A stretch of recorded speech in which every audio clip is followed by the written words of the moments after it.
సంప్రదాయాలకు పూదోట, కళా పోషణలో కంచుకోట, 6 దశాబ్దాలుగా సంస్కృతులకు బాట, అజరామర చరితల ఊట.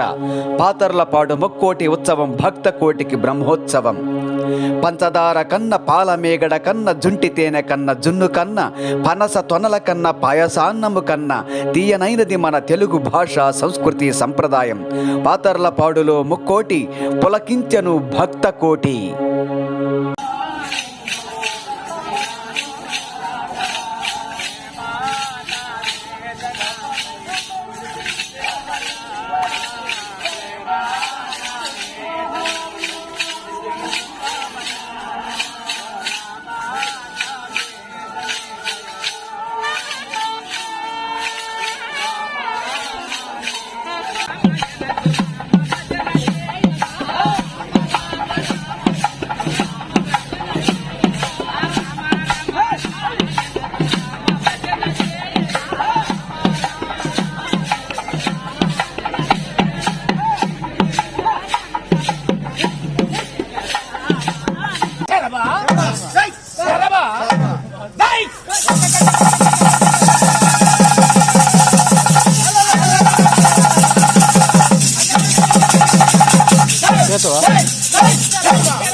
ఆరు రోజుల పాటు నిర్వహించే ఉత్సవాల చివరి రోజున రైతన్నలకు వెన్నెముకలైన ఎద్దుల జతలను బంతిపూలు, చామంతి పూలు, వివిధ రకాల పూలతో పాటు పసుపు, కుంకుమ, బుక్క గులాలతో అందంగా అలంకరించి స్వామివారి ఊరేగింపులో ప్రదర్శనగా ఉంచుతారు.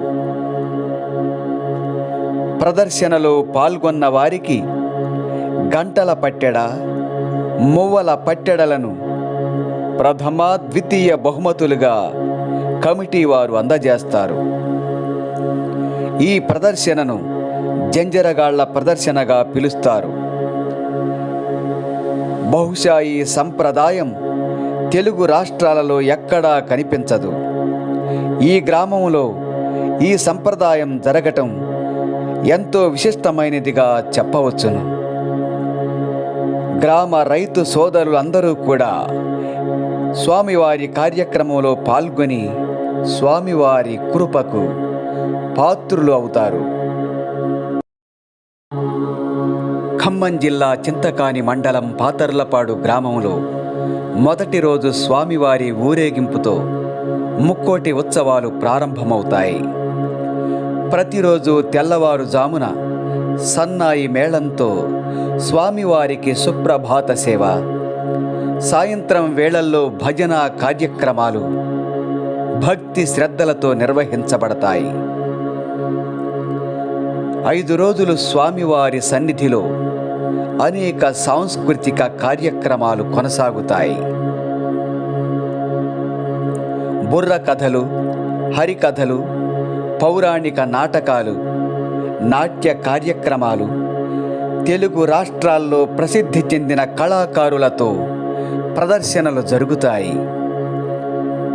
కోలాటాలు భజనలతో గ్రామం భక్తి పారవస్యంలో మునిగిపోతుంది. గ్రామ దక్షిణ బజారులో 3 రోజులు, తూర్పు బజారులో 2 రోజులు కార్యక్రమాలు జరుగుతాయి. 5 రోజులు పూజలందుకున్న స్వామివారు 6వ రోజు చిరుతల రామాయణం, భజనలు, శరభ శరభ శరభ అంటూ వీరభద్ర ఖడ్గాలతో ఊరేగించి అనంతరం స్వామివారిని దేవాలయంలో చేరుస్తారు.